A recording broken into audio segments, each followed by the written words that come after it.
This is Spirit Spotlight. Bethune cuts in. Bethune now finds Rodman. Flag stays down. Rodman off the post and in. The first shot of the game produces the first goal of the game, and the Spirit go on top. Your official Washington Spirit source for exclusive interviews, official postgame show, and all things Spirit throughout the season. Here's Bram Weinstein. This week's Spirit Spotlight features one of the newest members of the Washington Spirit, Esme Morgan, who joined the team over the summer, has become a fixture on the back line here in the latter stretches of this season, and we're heading towards the possibility of competing for a championship in the NWSL as the Spirit remain in second place in the table and have a huge match this weekend against the lone team that hasn't lost a match yet, Orlando. Hi, Esme. How are you? Hiya, I'm great, thank you. So I think people need to know your backstory to understand why I think this is such a big deal that you're here. You grew up in Manchester. You were a massive Man City fan. You lived out a childhood dream. You made the senior team and you played there for 7 years. So why are you here? Wasn't that good enough? Yeah, I feel very privileged and lucky to have been able to play for the team I've grown up my whole life supporting. The first game I went to watch as a fan was when I was 3. And so every time I got to play for them, it was really special for both me and for all of my family as well.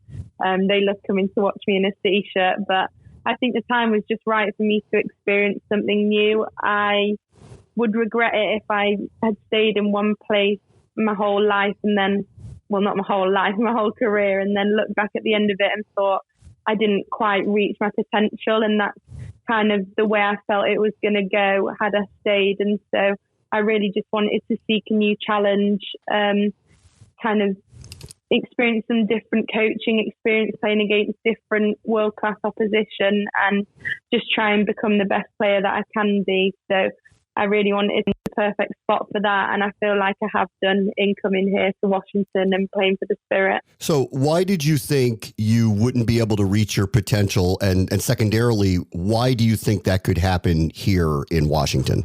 I think I wasn't playing as much as I would like in the matches, and I felt with the circumstances around that it wasn't going to change. And so that was a little bit frustrating. And I just felt last season that I was plateauing a little bit as a player, and I'm still young, and that shouldn't really be the case. You should continually be developing throughout your career, but especially in your younger ages. And so I felt like I didn't want to have a situation where in a year's time I looked back and thought, gosh, I've not progressed this year. And so I felt like coming to the Spirit was something where I could sort of put that behind me and really push on, because working under Jonah, who's one of the best coaches in the world, I felt like was something where he can find extra details in my game and kind of see me with different eyes and coach me in different ways that I've not been coached before. And I feel like his attention to detail is something that's really going to push me to be the very best that I can be. And so that was a big draw, as well as NWSL being such a competitive league with so many world-class forwards. I feel like if I can perform well enough in training that I can get consistent game time for the Spirit, I'm going to be challenged every week by world-class strikers. So it's only going to make me a better player. So you haven't been here very long. I'll ask you about the competition in a moment, because obviously this is a huge match this weekend that Washington is playing. But you had this perception if you come here and you play for this coach that he would help you perform better and grow as a player. It's only been a short period of time, but has that been reality for you so far? Yeah, definitely. Straight away, he identified, even before I got here, when we had calls, when I was figuring out my options and what I wanted to do, he identified areas that he wants to work with me on, and he's done that in training sessions and watching clips back with me and sort of focusing on areas where I want to improve and refining the things I'm already good at too. So I definitely feel like I've made the right decision and I'm getting exactly what I want out of it, which is to find areas in my game to get better, which I already knew, but I suppose having a coach give me specific solutions and pointers on how to improve the things that I want to. And I definitely feel like I've done that so far. And in myself, I feel like I'm developing in those areas as well. So that's really exciting for me, and makes me really happy that I made the decision that I did to come here. So let me go back to Man City again. You said, as of last year, you started to feel like you were plateauing a little bit and you just didn't really want to be in a place like that. Like, that's hard to do, I think, for someone at your level to have kind of a self-reflection and think about it and go, you know what, like it might be time for a change. And I can only imagine for you how difficult it was to think about that, because here you are wearing the jersey of the team you love. It must have been very hard to kind of come around, right, emotionally to a decision like that. Yeah, it was a little bit, but I think I'm just such a competitor and I really do want to be the best player that I can be. And I know all my coaches that I've ever had have such high expectations of the player that I can become. And I'm not yet there.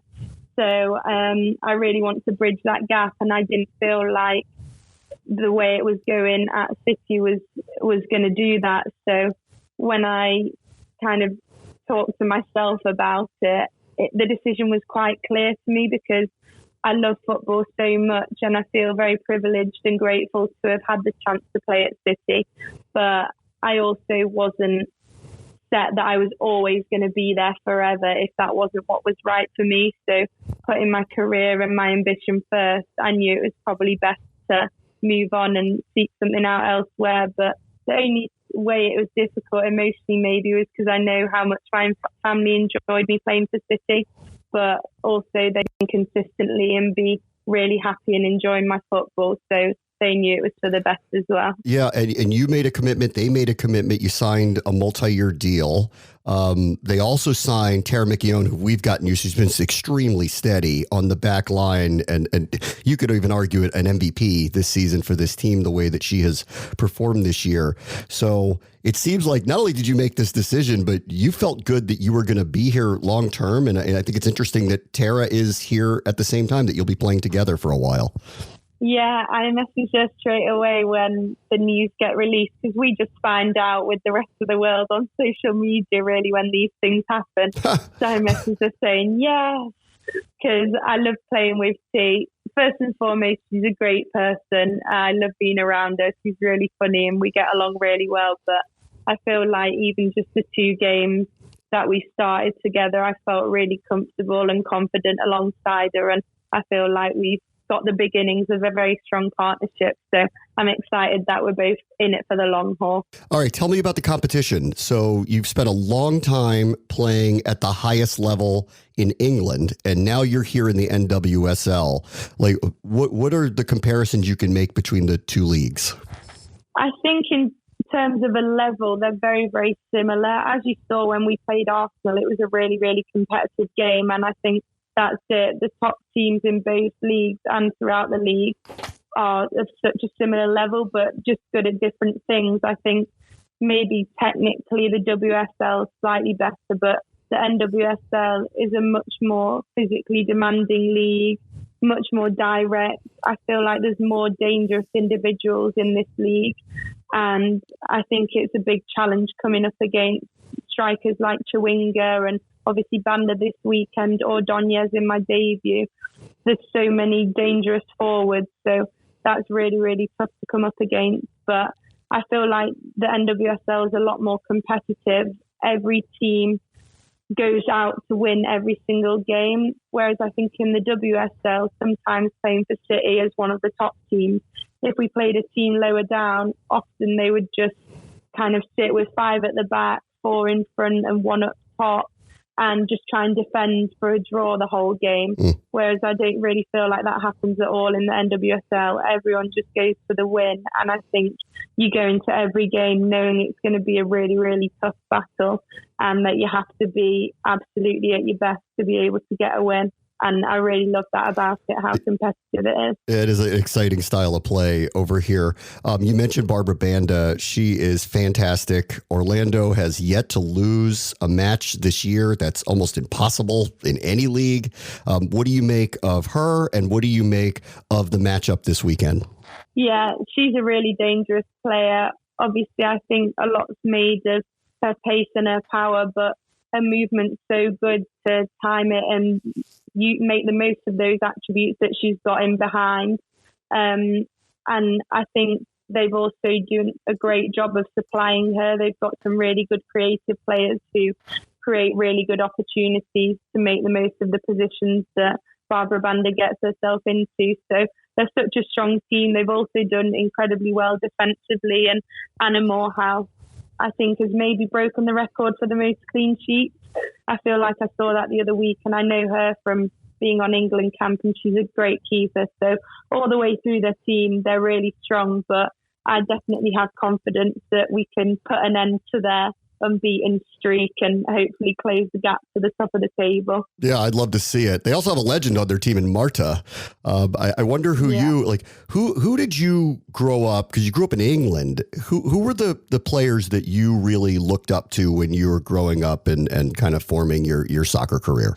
I think when I was much younger, I mostly just had male role models because the women's game wasn't so developed in England in like the early 2000s as it was here in America. There weren't as many female footballers in the mainstream media you could sort of attach your dreams to and think, I want to be like them. So most of my models up until the age of 12, 13 were male. And then when it was the London 2012 Olympics, Team GB had moderate success with the team. And from then on, there became some more household names. So Steph Horton is one, and Jill Scott was another player that I really looked up to. And I was very fortunate to be able to play with them both at Man City and now be able to call them my friends. So those are two players who, once I became a little more aware of women's football and the England team, those are two players I kind of followed and I suppose aspired to be like. Let's go back to the match here. I know you haven't been here very long, but last week was really impressive by the Spirit to be on the road, to be missing the players that you were missing, and to win anyway, which gives you all a chance here now with Orlando to try to catch them if you can knock them off. Can you talk about what happened a week ago and how important that was for the Spirit? Yeah, it was huge. I mean, you alluded to us having a lot of players missing out through injury, and maybe externally people might have thought that we would be weaker or we might struggle a little bit, but I think we have so much confidence in every member of the squad and the depth that we have that no matter who's available for each game, we're in a strong position to be able to win the game. And I thought we performed really well. We were aggressive off the ball and clinical with our chances when we had them, and we defended really well towards the end of the game to fend off the pressure that Angel City built up towards the end.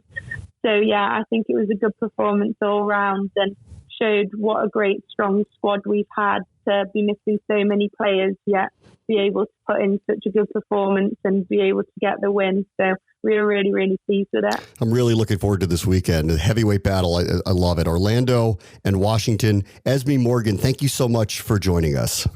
Thank you for having me. This has been Spirit Spotlight, an official presentation of the Washington Spirit Radio Network. Listen live every Friday afternoon with Bram Weinstein at 3:40 on ESPN 630 in DC and anywhere from the ESPN 630 app.